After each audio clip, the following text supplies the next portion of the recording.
Dozens are dead after a fire raged through a Johannesburg apartment block on Thursday. One of the worst such disasters in a city where poverty, joblessness, household fires and homelessness are widespread. The five-storey building, which now sits gutted and blackened by soot, was still smouldering later that day. Reuters took the following disturbing footage of bodies covered in blankets near the site of the blaze. One distraught, grieving woman was comforted as she sobbed in the street.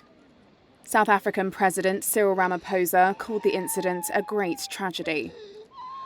And our hearts go out to every person who is affected by this disaster. And I do hope that the investigations into the fire will enable communities and authorities to prevent a repeat of such a tragedy. Those who survived the blaze told of thick smoke, with terrified residents jumping from windows to their deaths. I don't have a place to stay, and all things is burned inside. Food, whatever, the clothes, But I just say that because I'm still alive, thanks to God. But about my things, TVs, whatever, is burnt. Everything is burnt. Documents, my passport, even my ID, everything.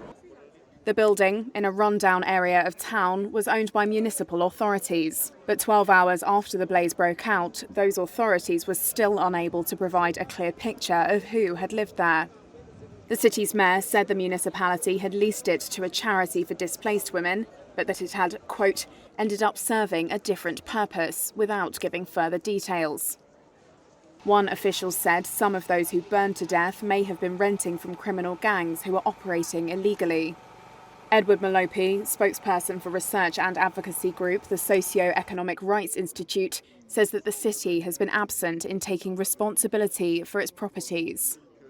A large portion of the buildings in the inner city are actually not in a good state, but they are actually inhabited by people who are desperate for housing that is closer to work opportunities. The city has always been there.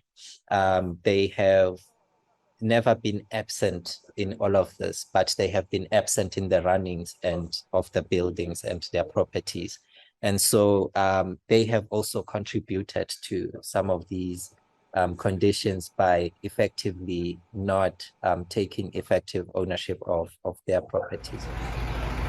The cause of the fire is still under investigation.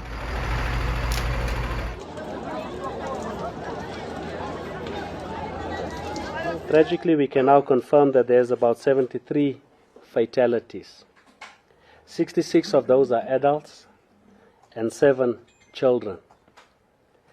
Let me at this stage express our condolences to the families and the affected ones of the deceased, and hasten to add that all efforts are being put in place to provide the families and all the affected with the relevant social and psychological support. This is a tragic event, an incident, and one that is unprecedented given the number of lives that has been lost in this incident. We will do our best to ensure that we act diligently in investigating the fire and equally in our pursuit to reclaim the hijacked and illegally occupied buildings in the city.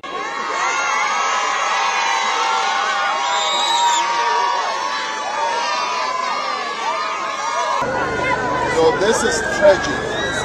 This is very sad, and I want to pass my condolences and that of the government to the families of those who have passed on. This needs to be investigated. I was talking to the Premier earlier, and we are going through, and they are going through the process of setting up an investigation process, which the Premier and the city will announce in due course. But the lesson for us is that we've got to address this problem and root and everything else, root out those criminal elements, because it is these types of buildings that are taken over by criminals who then levy rents on vulnerable people and families who need and want accommodation in the inner city. And it's speaks to the type of cities that we should